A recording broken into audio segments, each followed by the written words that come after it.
Welcome to the Wisdom That Breathes channel. Across all our platforms, we try to share wisdom which is relevant and accessible to everyone. But on this particular platform, we go deeper into some of the ancient principles found within the scriptures. If you find some of the terminology difficult or inaccessible, then go over to our Keshava Swami YouTube channel where you'll be able to find other content which is perhaps more relatable. Thank you and enjoy the wisdom that breathes.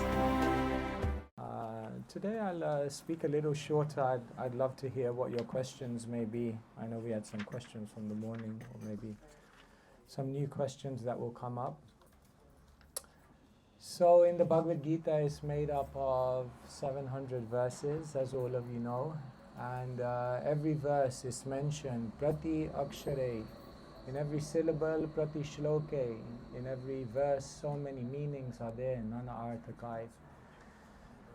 So every verse is so meaningful, and sometimes different verses are said to be very, very important in the Bhagavad Gita.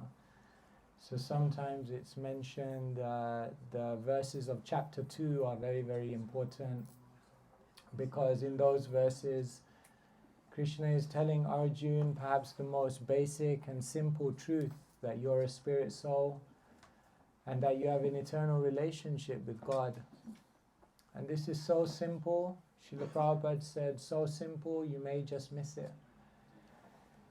And therefore, these verses are considered very important. In the 9th chapter, the verses are considered very important because that's right in the middle of the Bhagavad Gita. So, a sandwich is known by its filling, isn't it? Like if someone said, what kind of sandwich? It's a bread sandwich. No, bread is understood. Every sandwich has bread. But it's known by the filling. Whatever's in the middle, that identifies what kind of sandwich it is. So the middle of the Gita is all about bhakti, and that's really what identifies the Gita as the Gita, because it's all about how to awaken love. So then the 9th chapter is said to be very, very important. And then there are very famous verses in that chapter about love, and those are important. Then sometimes it's said the 10th chapter verses are very important because there you have 4 verses which are known as Chatu Shloki. In other words, there's 4 verses, the 8th, 9th, 10th and 11th verses of chapter 10 that summarize the whole Gita. So sometimes those are said to be very, very important verses.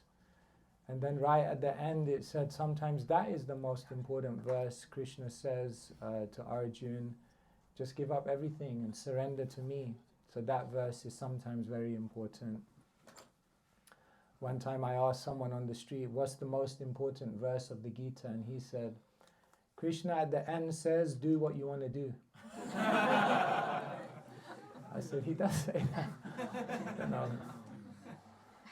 whether it's a defining verse, I don't know. But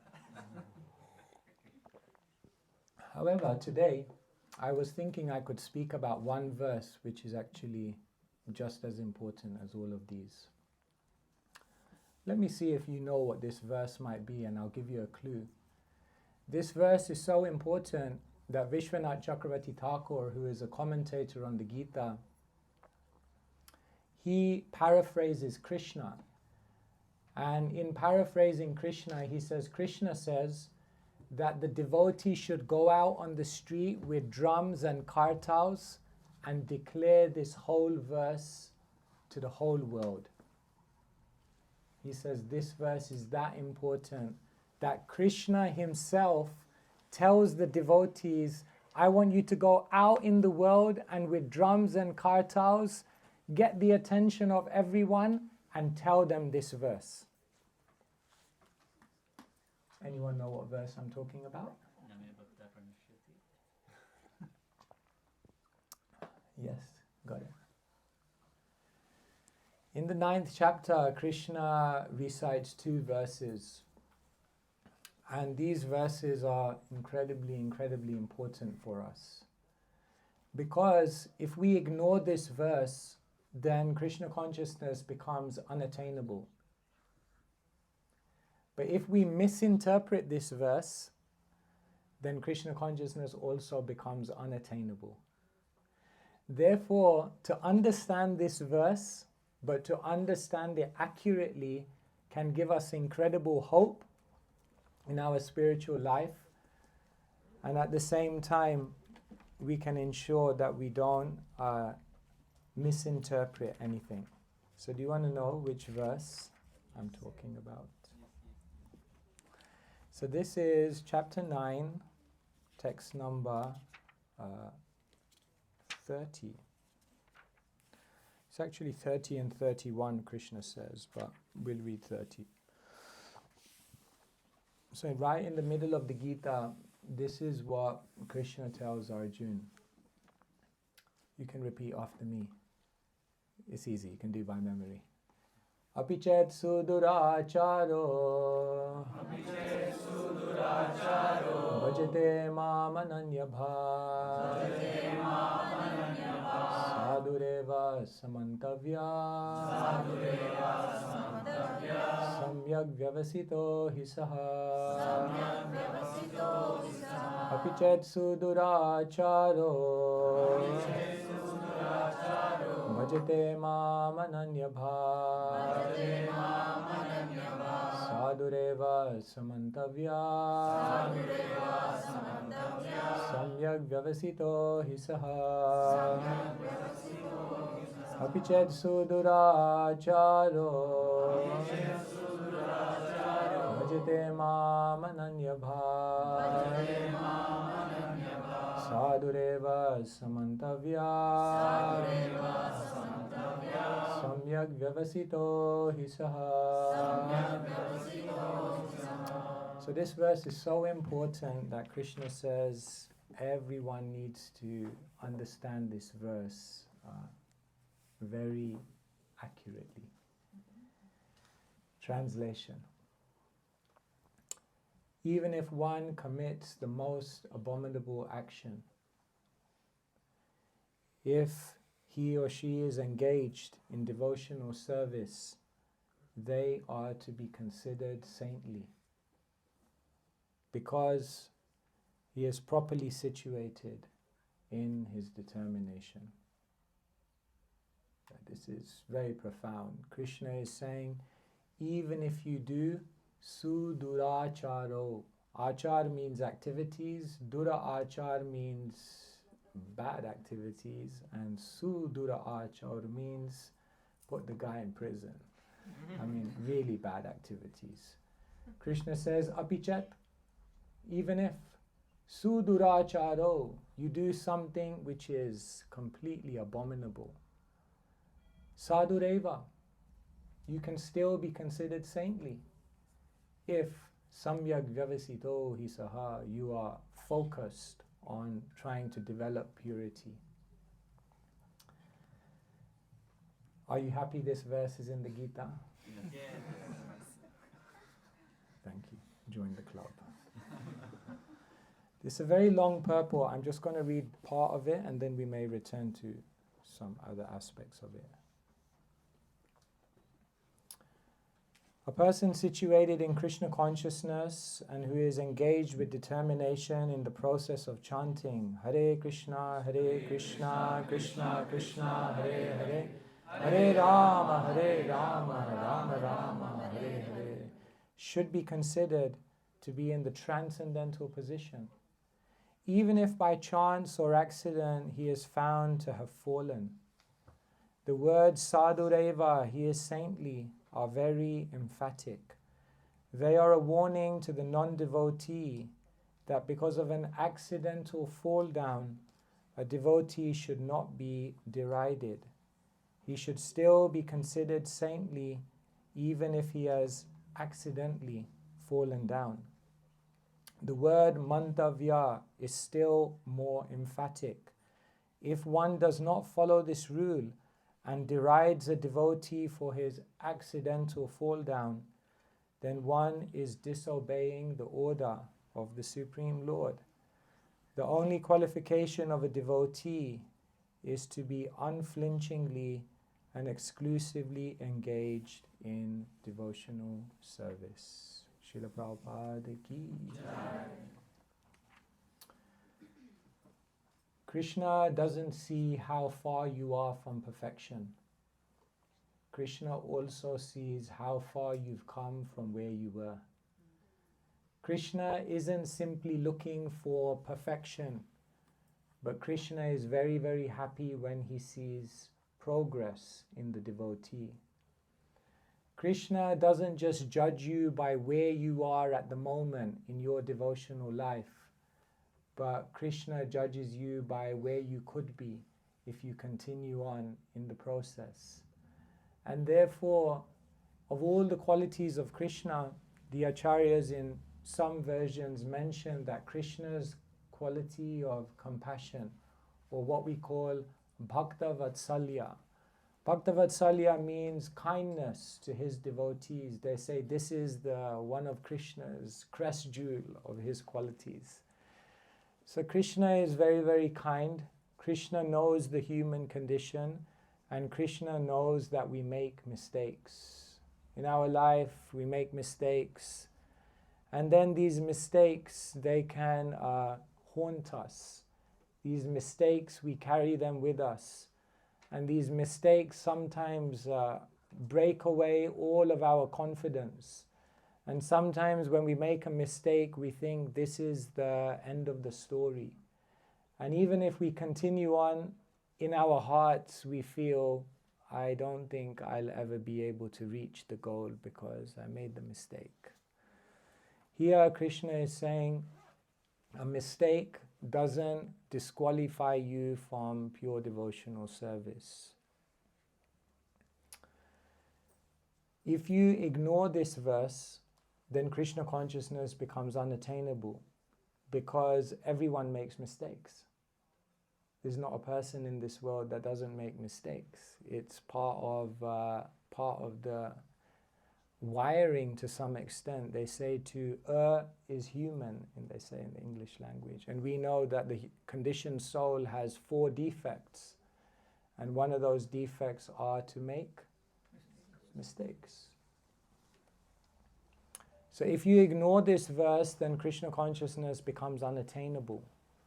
However, if you misinterpret this verse, if you abuse this verse, if you take this verse for granted, and if you try to use this verse as a justification, then Krishna consciousness also becomes unattainable. So, here, Srila Prabhupada in the purport is saying accidental fall down, accidental mistake. In other words, Krishna is saying if you make an honest mistake, then there's no red mark on your record. But the $64 million question is, what's an honest mistake? Yes, all my mistakes are honest. Is it? See, in the Bhagavatam, it's a book of mistakes. In the first canto, Parikshit makes a mistake because he puts the snake around the Brahmin, the Shamik Rishi, the Rishi in the hermitage.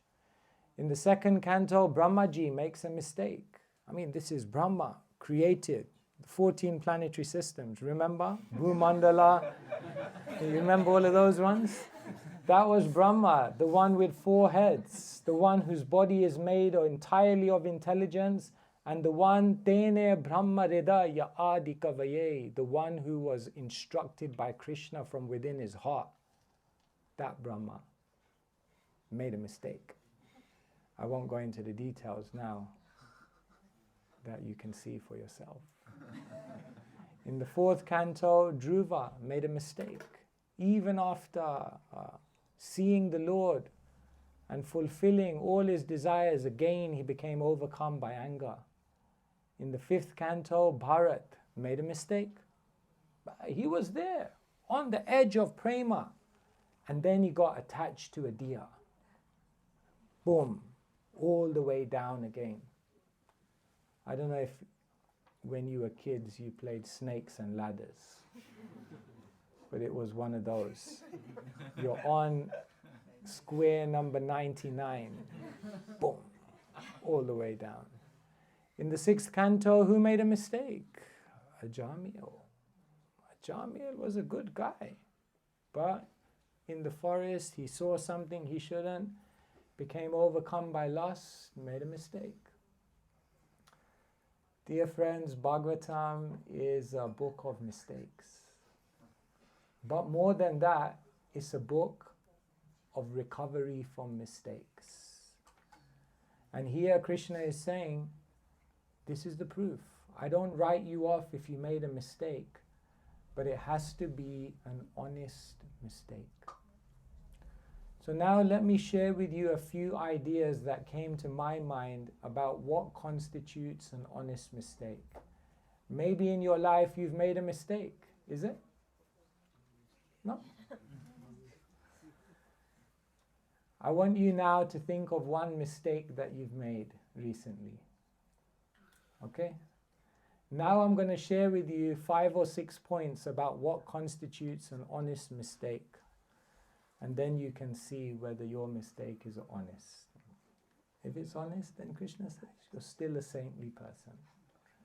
But you're only allowed to make honest mistakes. So the first thing here that's intimated in the purport that makes something an honest mistake is that it is not regular. If you keep doing the same thing again and again, keep making the same mistake again and again, keep falling into the same trap again and again, then you can't really say it's an honest mistake. An honest mistake is out of the ordinary, it's extraordinary. It happened just now and again. And this is perhaps one of the most basic ways in which you can understand whether the mistakes you are making will be tolerated and overlooked by Krishna. But if we keep doing the same thing again and again, and then we say to Krishna, sorry, mistake, it's not an honest mistake. And so with all of these examples that I just gave you, one of the classic signs you'll see in all of these mistakes, it was out of the ordinary. The moment we're doing something again and again, we can't say it's honest. The second thing that makes something an honest mistake is when after performing the mistake or committing the mistake, one actually feels bad within themselves. And not just bad because of the reaction that you're going to suffer from it. I feel terrible about that mistake. I'm going to be doomed. If you feel bad only because of the effect it will have on you, then that is not an honest mistake. An honest mistake is when you genuinely feel bad after doing something because you realize it was the wrong thing. It hurt someone else. It hurts the world. It maybe hurts Krishna. And that's why I feel bad, not because I'm doomed, I'm going to get bad karma now, I feel really bad. No. An honest mistake means one feels bad genuinely because of the pain or the discomfort that they may have inflicted upon someone or something else. The third thing that makes something an honest mistake is that you're honest. Have you ever had an argument with someone and the argument gets so passionate, it gets louder and louder and louder, and you're arguing and they're arguing and you're arguing and they're arguing, and then at one point in the argument you realize, oh my God, I'm wrong.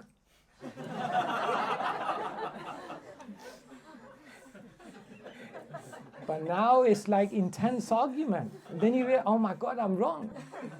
What do? Just keep arguing more. It's interesting, no? Sometimes because we don't have the ability to put our hands up and say, you know what? I'm wrong. I mentioned to you that the conditioned soul has 4 defects. The first one is that the conditioned soul has imperfect senses. And because the conditioned soul has imperfect senses, definitely the conditioned soul will be subject to illusion. Second defect. And because the conditioned soul is susceptible to illusion, the conditioned soul will make mistakes. Definitely. Third defect. But what's the fourth defect? Cheating. Imperfect senses can't change that. Power of illusion can't change that. That you'll make mistakes, maybe even that you can't change. But when you make a mistake, we have the choice whether we want to cheat or not, whether we want to admit it or not, whether we want to be honest or not. And Krishna says, if you're honest, then you'll admit. And you won't try and cover it up. It's amazing how the devotees are so honest. Like say, for example, Bilvamangal Thakur. Bilvamangal Thakur, if you know the story, basically he got enamored by a prostitute. Her name was Chintamani. What a name. It's like pretty ironic. Anyway, Chintamani, after Bilvamangal Thakur had struggled one night so much to come and see her, I won't tell you the whole story, but basically he went to hell and high water to come and see her. She was shocked that Bilvamangal Thakur would turn up on such a night to come and see her, to enjoy. And when she opened the door and she saw Bilvamangal Thakur there, who had gone through so much to get there that night, she looked at Bilvamangal Thakur and she said, if you had this much determination to get Krishna, where would you be in your life? And in that moment, her words were so powerful that Bilvamangal Thakur just changed. So it's amazing. But you know the more amazing thing? Later on, Bilvamangal Thakur went to Vrindavan. He dedicated his life. And he eventually wrote a book, Krishna Karanamrita. And in Krishna Karanamrita, he does a Mangalacharan. And you know what you do in a Mangalacharan, right? You offer respects to your teacher. And so right in the beginning of his book, he says, and I offer my respectful obeisances to the prostitute Chintamani, who was my guru. Just see how honest someone is.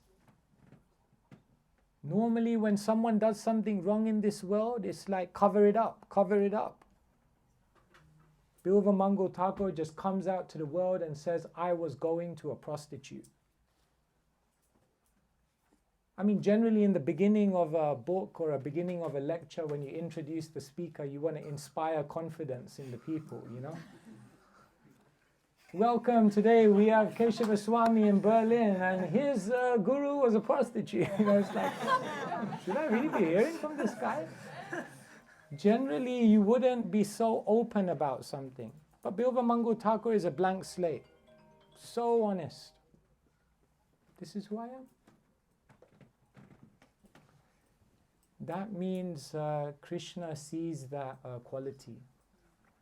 The other day we were discussing at Vanamali that Kali Yuga is only resting on one pillar. What one is that? Truthfulness.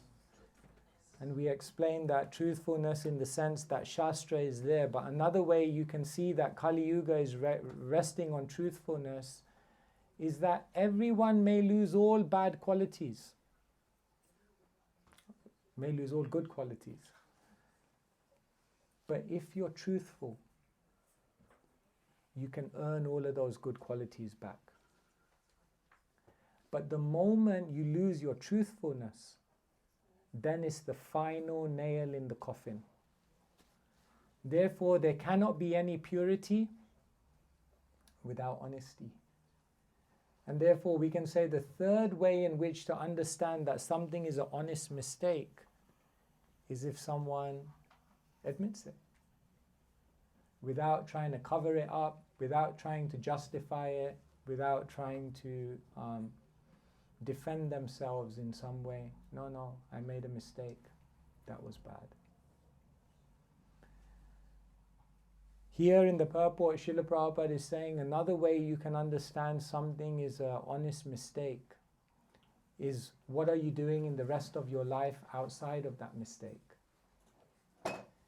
If the rest of someone's life is engaged in devotional service, if the rest of someone's life is sincerely praying, endeavoring with determination to try to become pure, then Krishna says all of that other bhakti and devotion in someone's life means that we can't disqualify them because of their mistake.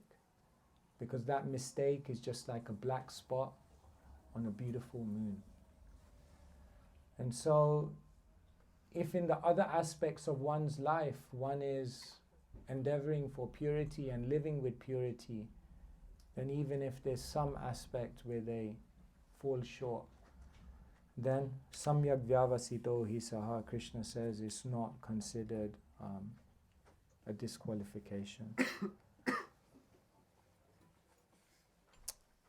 So like this, there are many, many ways in which we can understand what is an honest mistake. So we should not become discouraged in devotional service if sometimes we fall short of the mark. Krishnadas Kaviraj Goswami says, Durgame patimendhasya skalat pada gater muhu svakripa yastidanena shanta shantva valambanam. He says, my path is very difficult and I'm slipping again and again. But the stick of the mercy of the devotees is holding me up. So this is a very slippery path. And at times we may sometimes feel that we're falling short of the ideal. And when there's an ideal and when there's the reality of where we are, then this gap is very, very uncomfortable. So different people deal with this gap in different ways. The ideal, the real, the gap. So what do some people do? They bring the ideal down. Nah, that's unrealistic. No one's following like that anyway. Just be realistic. This is good if you can do this. And they bring the ideals down. This is not good. Then another type of person, when there's a gap between the ideal and the real, and this frustration is there, then they don't bring the ideal down, but they try to forget about the ideal. They may leave Krishna consciousness. They may leave the devotees. They, out of guilt, they feel, no, I should not be here. This is also not good, because you will feel still frustrated. So the only way that you can deal with this gap is by bringing the real up. And in order to do that, we need the help of devotees. We need to be determined. We need to understand that where you are doesn't determine who you are. We need to understand that the process of Krishna consciousness is more powerful than my conditionings. And therefore, even if I have weakness, Krishna, by His mercy, maya metam tarantite, I can overcome. So, it's so important to understand these verses of the Gita very, very closely, because they give great hope. Because the theme of our life is that we're making mistakes. But honest mistakes, no problem. Hare Krishna. Okay, let me stop here and ask if you have any questions. Okay. Hare Krishna. If we get angry on someone else, maybe it is. If we get angry on someone and then we are too angry that we speak something wrong in the angriness mood, and then we come back and then we think. And you regret it. So what to do with a mistake like this? Well, another way to tell a difference between an honest mistake and an insincere mistake is that in an honest mistake you learn something from it. And not just you learn something from it, you change something in yourself from it. If someone commits a mistake but they come out of it more wise, they come out of it transformed, changed, They come out of it knowing when that happens again, I should not do it. Then that mistake is not a mistake. Then that mistake is actually growing you towards purity. One Christian writer writes a beautiful book. It's called Falling Upwards. He said, this is the art of how to make mistakes and learn from the mistakes. And every time you make a mistake and you learn from it, you're actually growing. So, yes, you may get angry at someone and you may say something wrong. Once, okay. Twice, okay. But if you continually do that, if you continually are unable to control your anger, krodhat bhavati sammoha, because from anger comes delusion. So if one doesn't know how to control their anger, if one doesn't make provisions so that they don't come into that state of being agitated in which they say or do things they regret, then how can Krishna help you? Krishna is telling you, lust, anger and greed, these are the three gates which lead to degradation. Krishna is telling you how to overcome anger. Krishna is telling you everything you have to do to be able to manage your anger. But then if we don't take advantage and we keep getting angry, then it's not really an honest mistake anymore. So we have to be very careful. Like the Bhagavatam shows, archetype characters who always get angry, like Durvasa Muni. It's interesting, Durvasa Muni. Vasa means to stay, Durvasa means difficult. So his name literally means difficult to live with. Imagine that. Imagine having a name like that. Difficult to live with. Interesting. So you have to learn. My point is you have to learn from it. When you say something, one person once said to me, if all the words you said today were written over your body, would you still look beautiful? Krishna says, Anudvega karam vakyam satyam priyam hitam. Is what you're about to say truthful? Is what you're about to say pleasing? Is what you're about to say beneficial? If the answer is no to every one of those questions, probably better not say it. So Socrates said, fools speak because they have to say something. Wise people speak because they have something useful to say. So we have to control the tongue. So we hurt people. It's amazing, our speech. In the world today, I'll tell you another problem in the world today, toxic disinhibition. You know what this means? Toxic disinhibition means you don't feel any reservation to say something strong against someone because there's a distance between you and them. On social media, people will say anything. If they were sitting in front of that person, looking them in the eye, they would never say that. Because what happens is the disinhibition of the impersonal communication channels means we just speak what we want to speak. And then we hurt people. Even within our own communities, the devotees hurt each other so much. It's amazing how harshly we speak. Therefore, devotees are very, very rare. If we do something which disenthuses a devotee, I don't know, Krishna is not going to look kindly upon that. And even if you say something's wrong, we have to address it. Please do it with culture. Oftentimes it's not even what we say, but it's how we say it. So there's so much culture which is given in the scriptures around how to speak. So we have to be very careful. So yeah, this is powerful, your speech. You have to be careful. Vacho Vegam.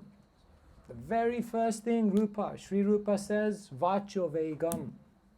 Learn to control your tongue.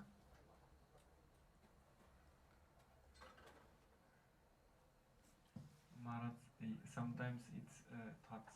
So thoughts can also be like mistakes. Thoughts leads to words. Action. So you have to be careful. Yeah. So therefore we have to culture a mind which is very gracious, culture a mind which sees the good, culture a mind which also is able to see broader. We only see the bad. Sometimes devotees are doing so much and then we just see a few things and then we jump on it. It's very dangerous. So be careful. Alright? Hare Krishna Maharaj. Thank you so much that you came to Berlin and gave these 3 wonderful lectures. We're very happy that I could attend. Thank you so much. Please come soon again. And I would like to ask regarding this honest mistake. One point was does not continue if it is an honest mistake. But if I look at Ajahn Miller, he a long period of his life he lived a sinful life, and also Bharat, he fell in love with a deer in a long time, and they had actually a long time relationship like this. And this sounds for me contradictory. Maybe you can solve this in my mind. But when the Vishnu Dutas came to Ajamil, when Ajamil shouted, Narayana, and he got the mercy, he got the darshan of the Vishnu Dutas, he got a second chance, then he changed. In other words, when he got the opportunity, when he got the mercy, then he changed. Then he didn't persist. So yes, he was doing sinful things for a long time, but the moment the Vishnu Dutas came and he had his near-death experience and he got his second chance, then what did he do? Then he went to Haridwar. Then he said, I can't persist in this life. I got the mercy. So therefore he took advantage. Bharat, same thing. Yes, Bharat got attached to a deer, but then the moment he took birth as a deer and he realized he was empowered with remembrance of his previous life and he understood the whole story, then immediately changed the way he acted. So like that, the point is, once you get knowledge, once you get mercy, once you get an opportunity, then you have to try to take advantage. Alright?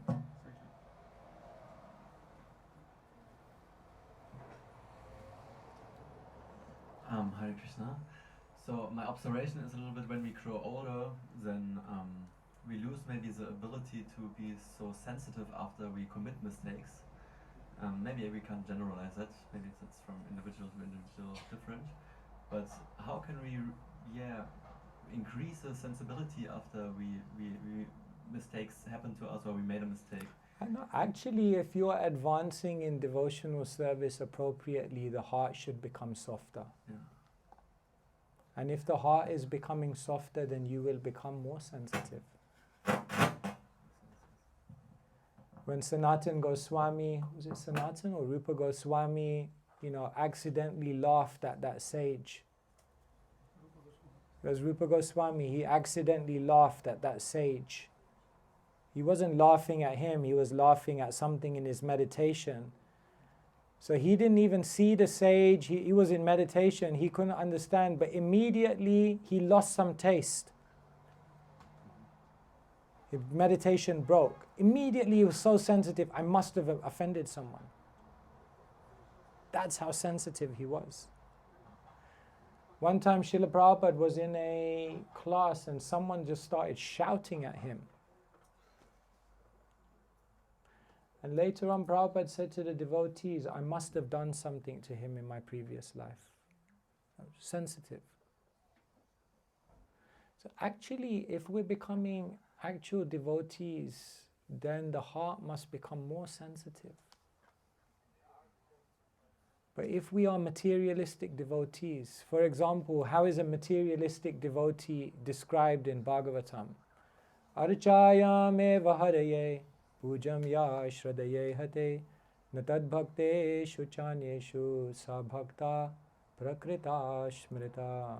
Who is a prakrita bhakta? A very materialistic devotee. They come in front of the deities and they worship the deities with great devotion, but they have no regard for the devotees or for people in general. In other words, they lack the sensitivity of how to actually communicate and interact properly. Vrindavan Das Thakur said the formula for attaining Krishna Prem is very easy. Just chant the holy name and don't offend anyone. So we have to... a devotee is very, very cautious. I must not act in such a way that may offend or discourage others. Now that doesn't mean if there are problems that we don't address it, or if there's something that we need to say, we don't say it. No, we also need to address things, but must be done very sensitively, because it's a minefield. So, yeah, we should become. The moment we become insensitive to others, we can understand my heart is becoming hard. This is a problem. So, okay. Like just one other thing, like the Vaishnava Aparad is likened to a mad elephant. So it's interesting imagery. Why is it likened to a mad elephant? Because an elephant is almost like so destructive, but when it walks, it has no idea. It's just like the elephant is just walking. It just thinks like, this is normal, I'm just walking. But it doesn't realize it's actually obliterating everything in its path, but completely oblivious. So it's interesting that Yadi Vaishnava Parad Ute Hati Mata is compared to an elephant. An elephant, if you imagine like you prick a needle into an elephant, it ain't going to feel anything.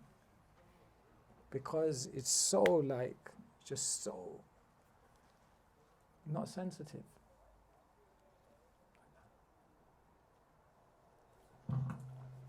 Hare Krishna Maharaj, thank you so much for the hope-giving lecture. I would say like that. So, Or you can speak and then I'll repeat.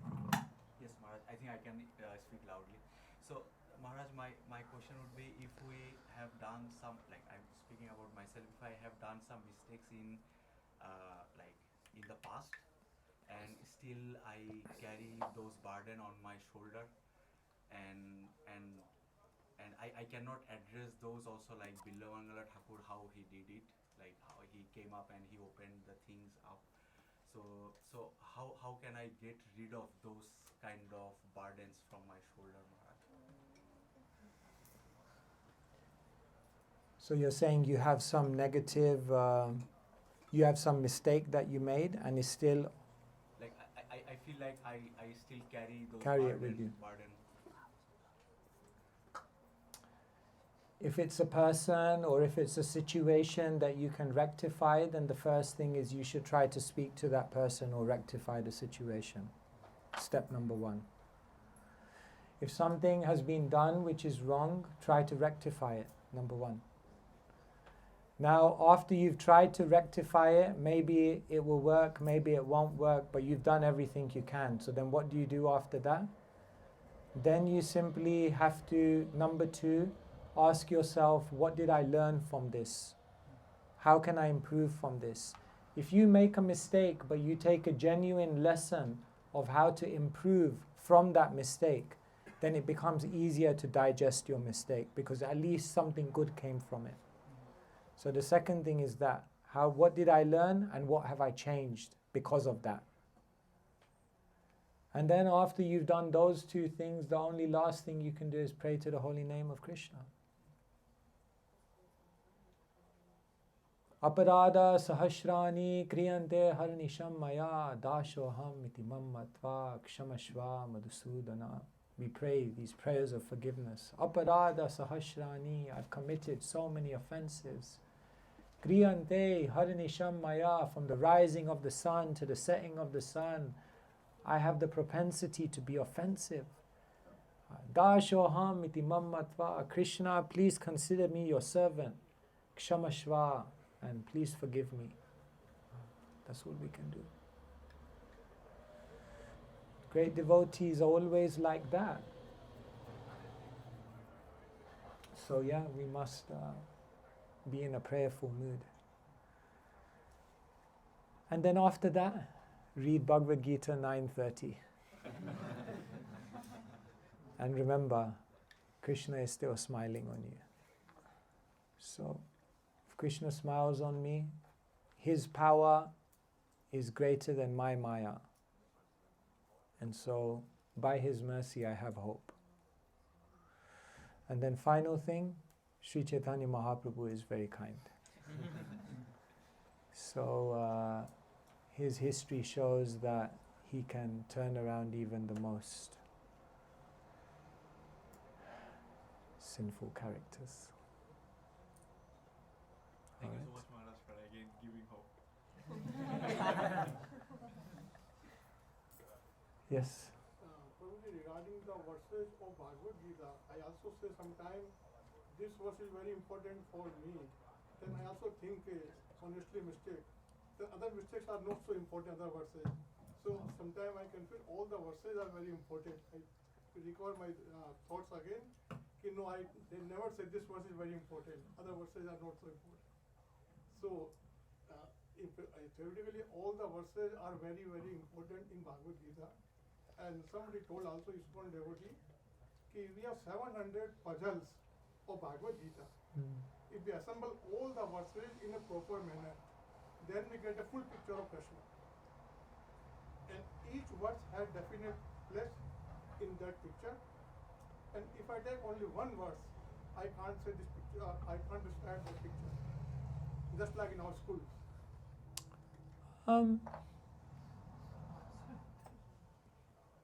So I mentioned the verse, Krishna Tulya Bhagavata Vibhu Sarva Shrai Prati Shloke Prati Akshare Nana Arthakai. The scripture is considered identical to Krishna. But just as Krishna says, Nam Nam Akari Bahuda Nija Sarva Shaktish, in every single one of my names, I have invested my potency.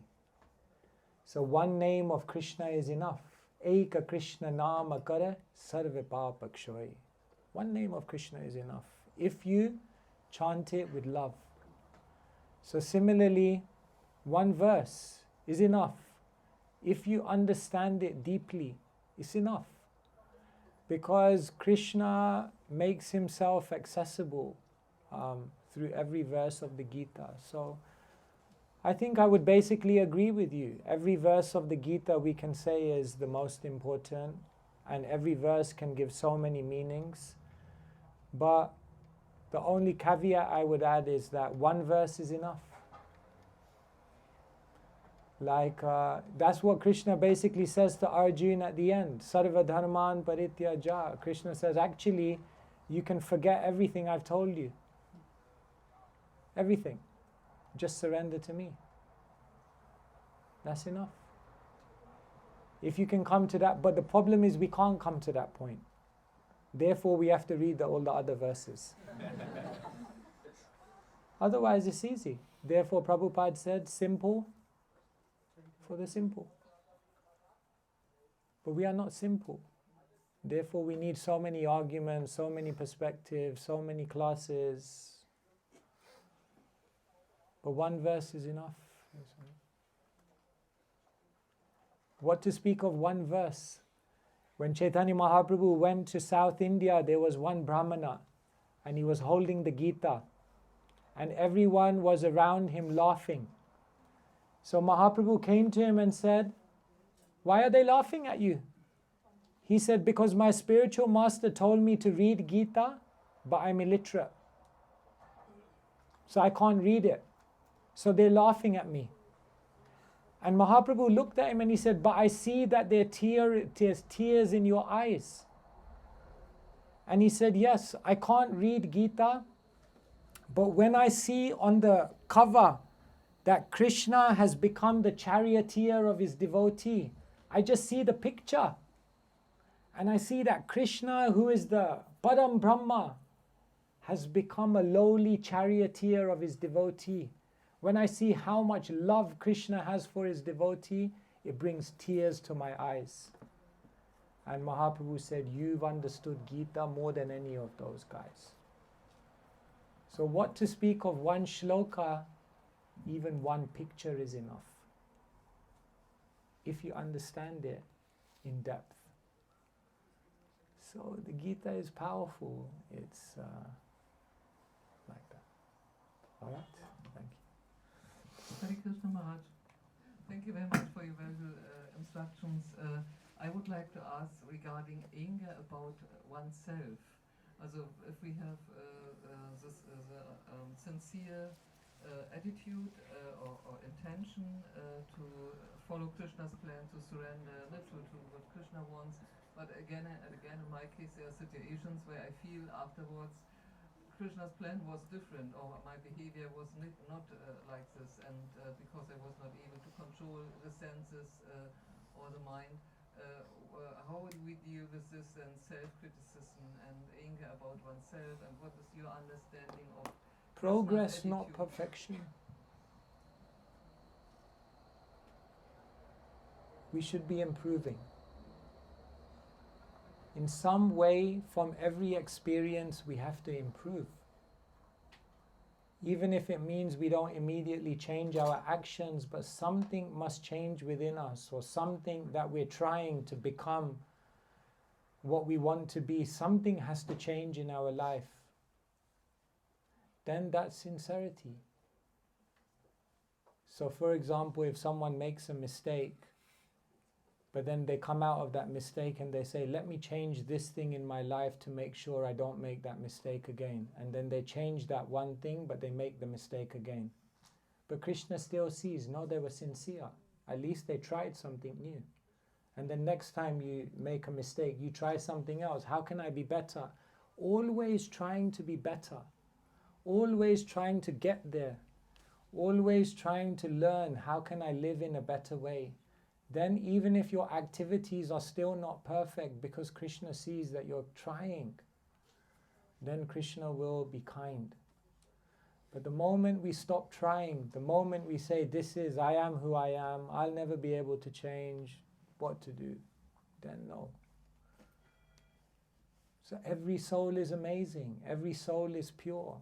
Every soul has the capacity to live with that purity. We have to understand, that's what Krishna is saying in the Gita.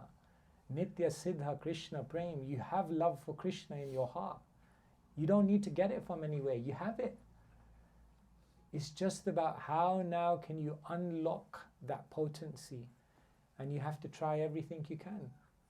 And if one thing doesn't work, don't worry. Just pick yourself up and try something else. And if that doesn't work, pick yourself up and try something else. And you know what? By the end of the life, if you keep trying things, at one point, Krishna is going to endow you with the strength to do something amazing.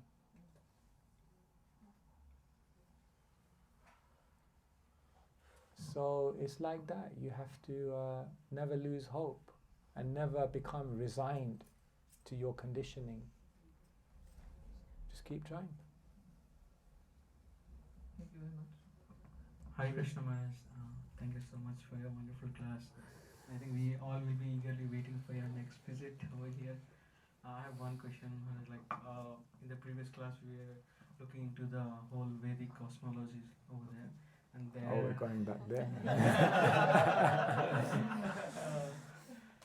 I was saying that only from the earth the Hare Krishna mantra was going to the Golaka Dham. So I'm just worried, what about the other planets? And Is the Mahamantra chanted on other planets? Is that your question? Yeah, like or what like from other planets we cannot reach to the Golokadham directly, like how we can go from Earth. The holy name is so powerful that it can, I said, no? Eka Krishna Nama Kara Sarva Papa Kshoy. One name of Krishna is enough. It can remove all of one's karmic residue that may be there, whatever planetary system they may be in. It's just mentioned that you have to chant with sincerity. You have to chant with desperation. You have to chant like a child cries for the mother. And the problem is that when you're too comfortable, when life is too good, when life is going all totally fine, and it's a sunny day in Berlin, and you go out and everyone's sunbathing, and you think, it's not so bad. Could stay here a little longer. It's okay. Then can you chant with sincerity? So yes, the holy name of Krishna can do it. But then you have to chant the real name. It's to become an emergence.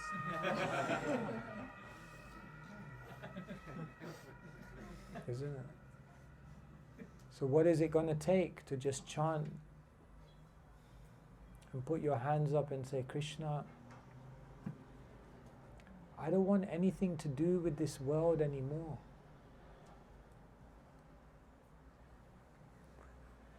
Who can say that? Can you chant Krishna's name? And not out of frustration.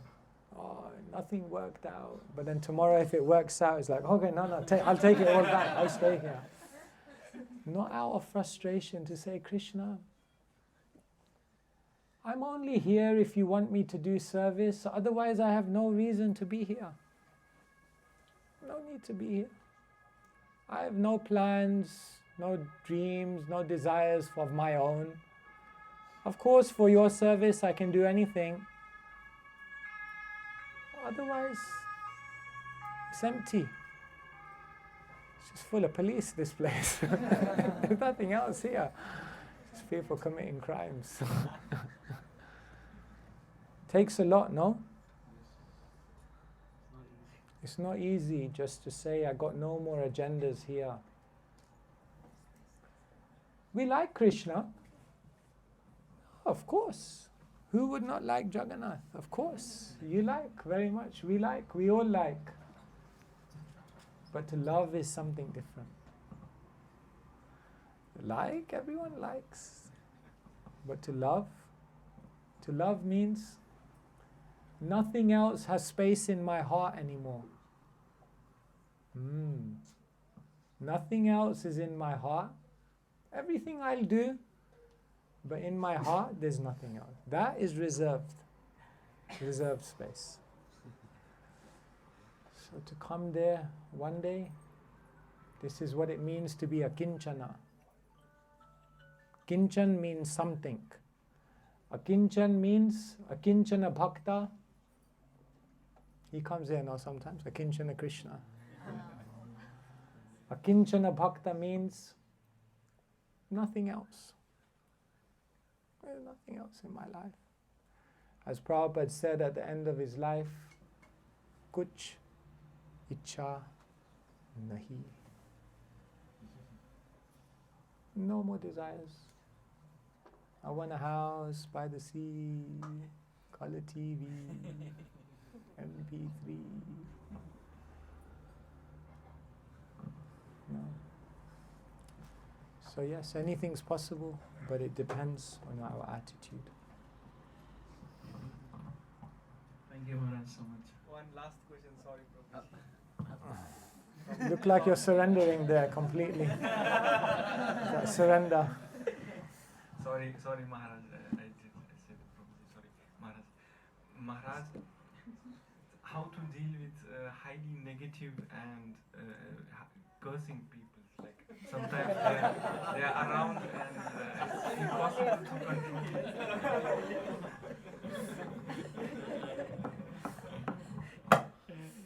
one more good reason to get out of here.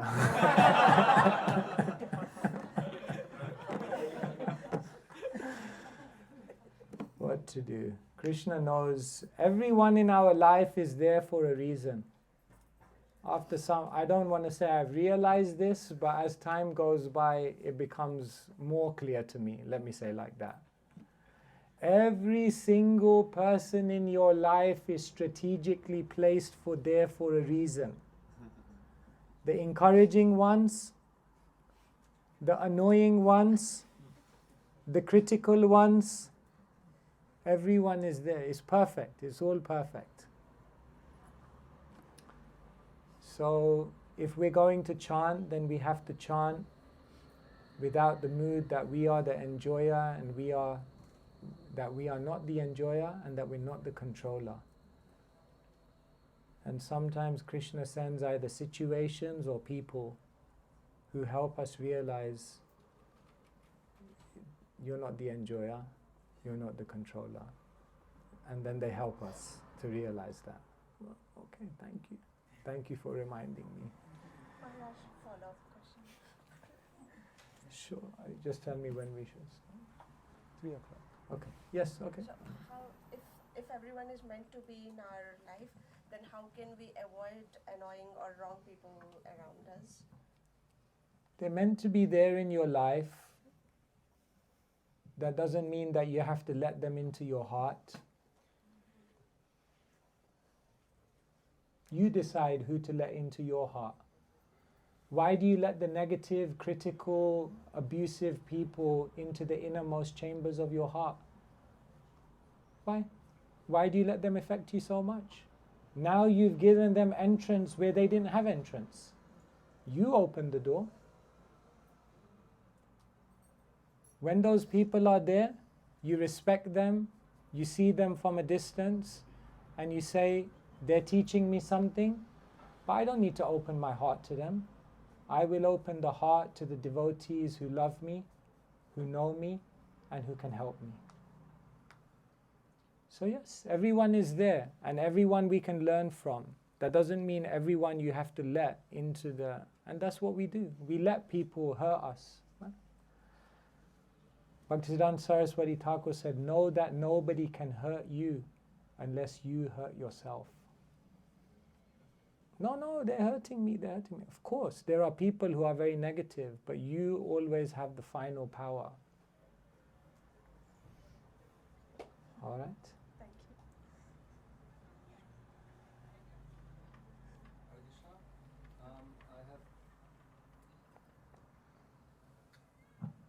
I have question regarding the first class in the morning.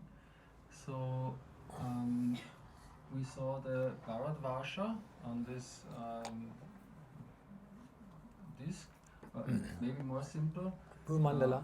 There is Hanumanji, and I believe I'm not sure. He is in this Kimpurusha Varsh, yeah. Exactly. So, and I saw on the map that it's next to Bharatvarsha. Is it correct? I can't remember the map myself, but I think you're right. It's on the other side of the Himalayas. Yes. So what that means is actually very close in one sense. I mean, if we look to the others, I mean, we saw this vertical expansion, and then the Dhruva Loka is much more distant, or is this also not real? Yeah, no, Kumpurusha Varsh is next to Bharat Varsh, is much closer. So in that sense, this is said to be the place where Hanuman is honored. But actually Hanuman is said to be a Chiranjeev. The plot thickens. There are 7 personalities who are always existing in this realm. Ashvatam, someone can help me.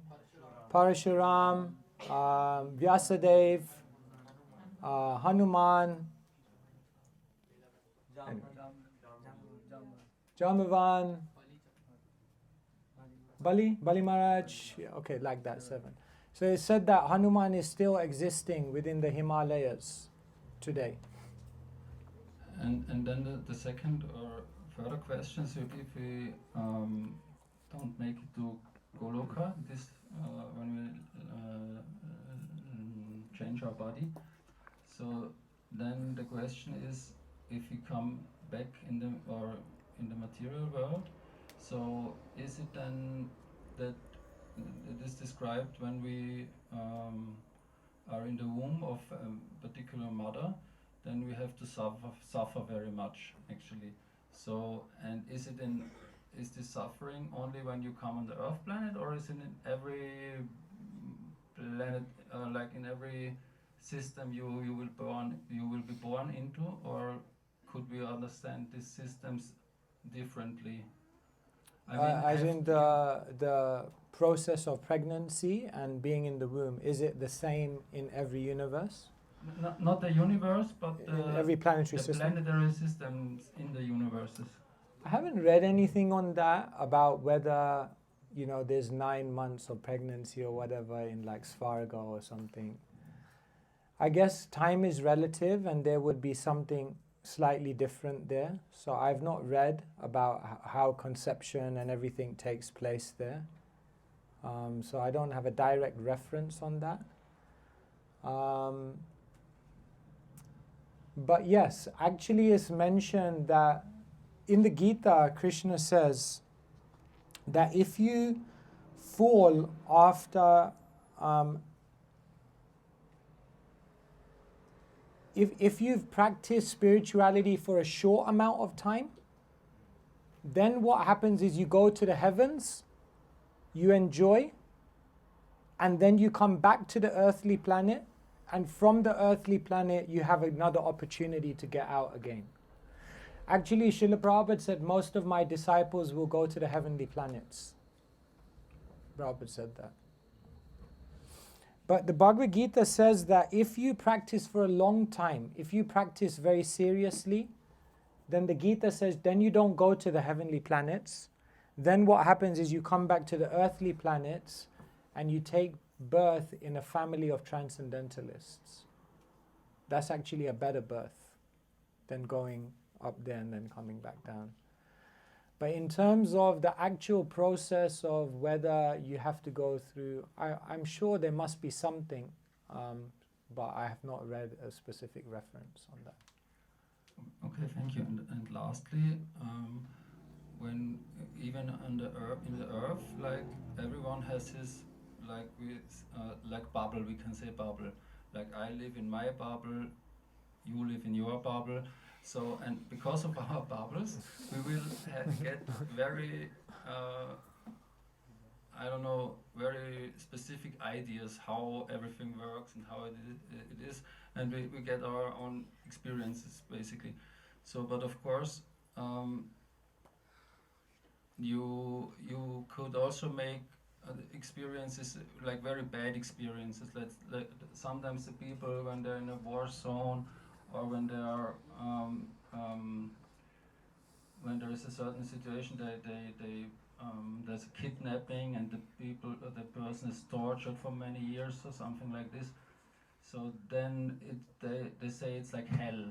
So and then the question is these hellish planets could they be experienced, like even is it just within this planet? Exactly. Well, there's that famous story, where someone said to Srila Prabhupada, does Krishna speak Bhagavad Gita on the hellish planets?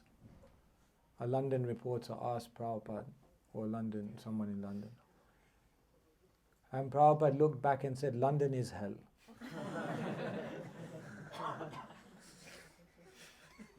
So, maybe Berlin as well, I don't know. So I think you're right. In one sense, hell is not just a physical. See, the physical hellish planets are just meant to deliver a certain type of experience. But the difference between going to the hellish planets and experiencing a kind of hell in Berlin or London or wherever it may be, the difference is that is obviously a sustained type of suffering in which there's no respite. There's no like break. It's continuous. There's no like, it's just relentless. Whereas here, there's always the opportunity in most situations to come out, and experience some. So it's not as intense. But you're right, you can have that kind of experience here. Yeah. So, okay.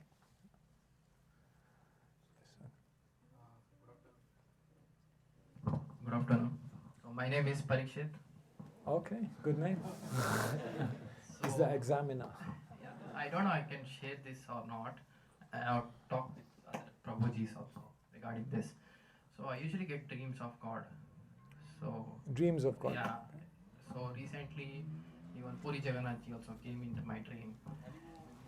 So because so I thought of giving flowers to the God Puri Jagannath ji, but I didn't give. So immediately came in my dream, and he was, Give the looking flowers. at yeah. So Give it all. so not only Puri Jagannath ji, I usually get dreams of Shiva, Rama, Lakshman, Sita, Okay. Krishna, and so on. So what is the significance of this? You're blessed. Yes. These So- are all divine personalities. They can communicate. They can connect with us in different ways. So three But to the real thing is, what are you doing with that? yeah. See. So usually See, like you're saying, they come in your dreams. For you, they come in your dreams. For others, they come to the temple and they have darshan here. But the real question is, it's not so much that you came. Of course, it's good that you came here and it's good that they come in your dreams. But the real question is, what do you do now with that? Like Krishna says to Arjun, it's not like Arjun said, like, oh, you came to me, Krishna, you sat on my chariot, I heard you for 45 minutes, my life is successful. The real success is, what does Arjun say at the end of the Gita? Nashtamoha smrite labdva tvat prasadat mayachyuta stitosmi gata sandeha karishye vachanam tava. Nastamoha, my illusion is gone. Smrite labdva. Now I remember what I'm meant to do with my life. Stitosmi. I'm completely convinced. Gata sandeha. All of my doubts are removed. Karishye vachanam tava. Now I know what I need to do with my life. That is the success of seeing Krishna or being with Krishna or being with Jagannath or all these eminent devatas and others. So, what happens in religion sometimes is that we are satisfied with the ritual, or we are satisfied with the darshan, or we are satisfied with this is very beautiful. But we should not be satisfied until our life is dedicated to serving God. Yat karoshi, yad ashnashi, yad juhoshi, dadashi yat. Whatever you do, whatever you eat, whatever activities you perform in this world, connect it to Krishna. And then your life and your dreams and your darshans and everything has so much meaning. Is that okay? also I even got a dream of devotees. Okay, when I was in India, so there is ISKCON in Bangalore. So I stay in Karnataka.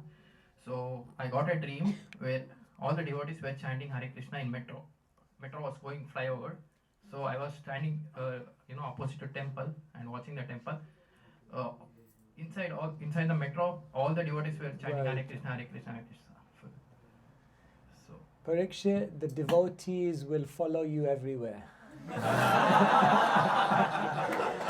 Now, these guys, you can't run away from the devotees now. You can go to another country. You think you're going to sleep. I get a break from these guys. Trust me. I try to run away from them. one beautiful thing is that I can remember all those dreams, like how did the God looked at me and everything. That is the one beautiful You're thing. blessed. You're blessed. Please do something with that. When you have a treasure, then you should utilize it. Okay? I see so many hands. Maybe someone else who didn't ask.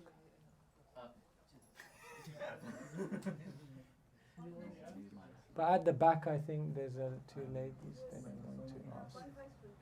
I just learned we all come from a spiritual world. You came from the spiritual world, yes?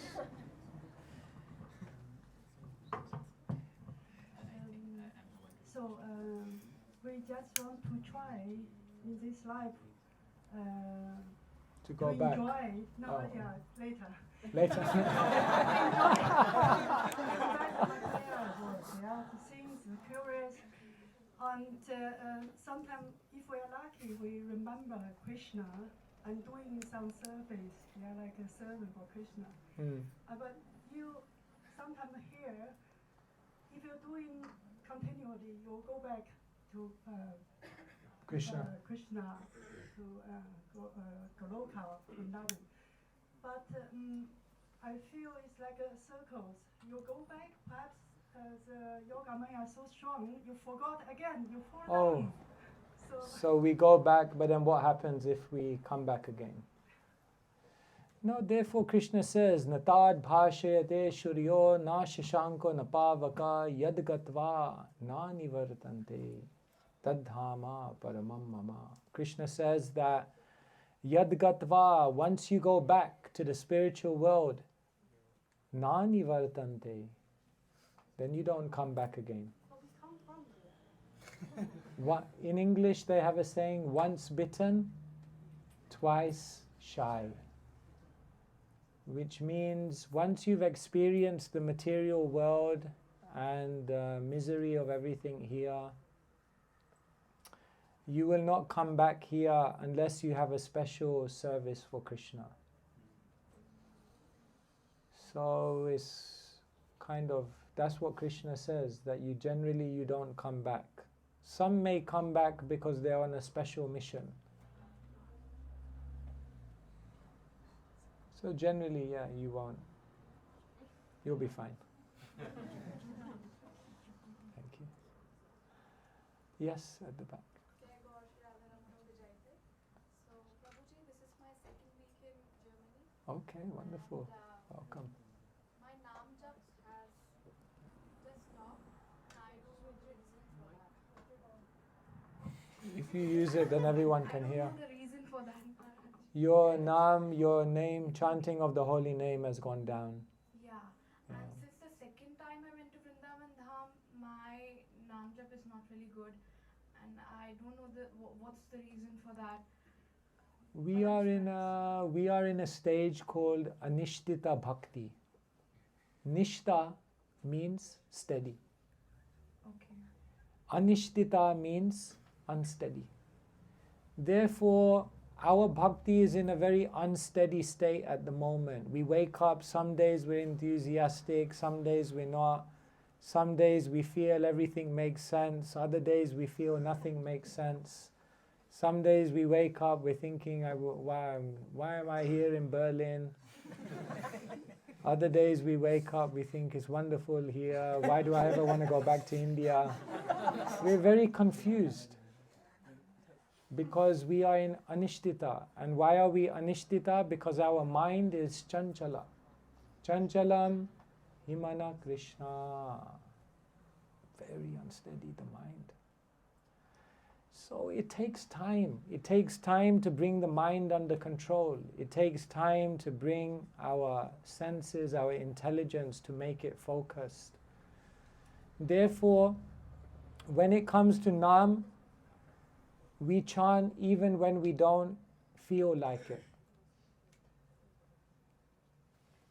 Sometimes, someone came to the temple, he said to me, why all these numbers? 16 rounds.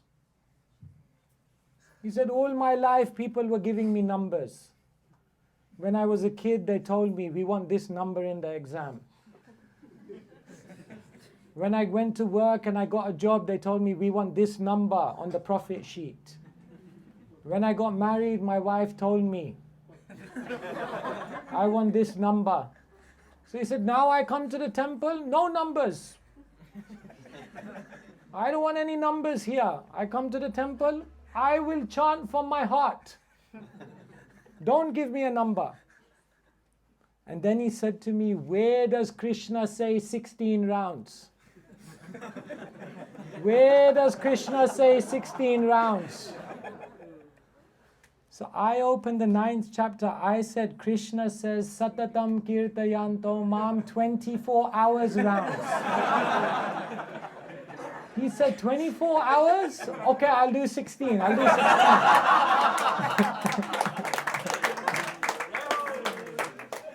So, sometimes people say, I don't do all this counting. I do bhav from the heart. Prem se. But the problem is we don't have prem. Therefore, don't wait till the day when you feel like it. Every day when you wake up, tell yourself, this is my life, I have to do this. And then what happens? You begin to realize, Nama Chintamani Krishnas Chaitanya Rasa Vigraha Purna Shuddha Nitya Mukta Bhinnatvan Nama Namino. As you chant more and more, you will realize Nama Chintamani, Krishna's name is like a touchstone. It turns everything and makes everything beautiful. Purna, perfect. Shuddha, completely pure. Nitya Mukta, cannot be diminished by anything material. And then one day you will realize Bhinnatvan, Nama Namino. Krishna is his name. One day he will realize, we pray, we will say Krishna, and we will realize Krishna is right there. But before you get there, we need to do sadhana. Therefore, every day, this is the biggest priority. If you get this right, then everything in your life will be beautiful. So, yes, even on the days when you don't like it, when you don't feel like it, when you don't have the enthusiasm, those are the days when if you do it, you make incredible progress in your bhakti. Alright? We could go on all afternoon. I don't know what to do. I think we should maybe, I think so.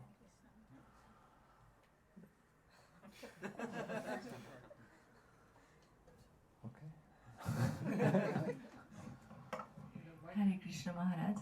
Maharaj, as you said that honest mistakes, when we realize that the other person in our life or somebody who is very close to our life, they are making some mistakes and you realize that this is not an honest mistake and it is happening, as you said, that it is repeated and it has lot of effects on other people, and standing there you realize that this is not an honest mistake and you are in a position where you always tolerate that and you don't have any other choice, then are we also doing the same mistake?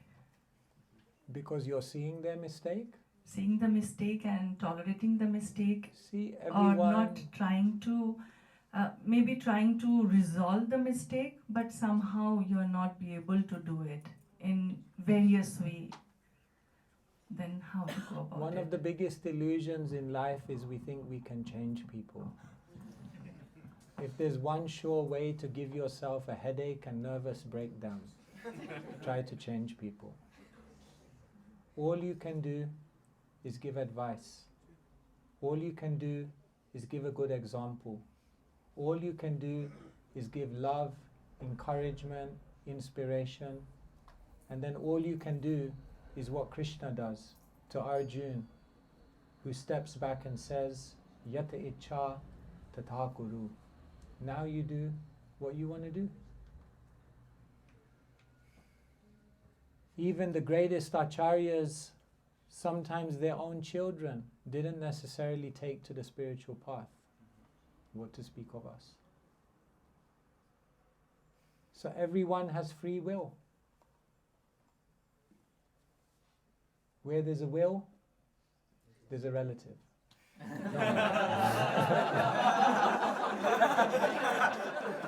Where there's a will, there's a way. But that's not your will. That's their will. And if their will is there, they will find a way. So you can't control them. But if you know that somebody is doing something wrong and you stay quiet, you don't address it, you don't try to help them, then yes, maybe. But then if you're going to give someone feedback and try to give them help, you also have to do it very, very carefully. You have to ask yourself, do I have all the right information? Yes or no? And then you have to ask, am I the right person to tell them? Yes or no? And if you say yes, then you have to ask, is this the right time? There are many questions you have to ask, because otherwise we just keep telling people, no, you're doing this wrong, and you're not really helping them. So, yes, help them, give feedback constructively, and when all is said and done, everyone has to fly their own plane. That's it.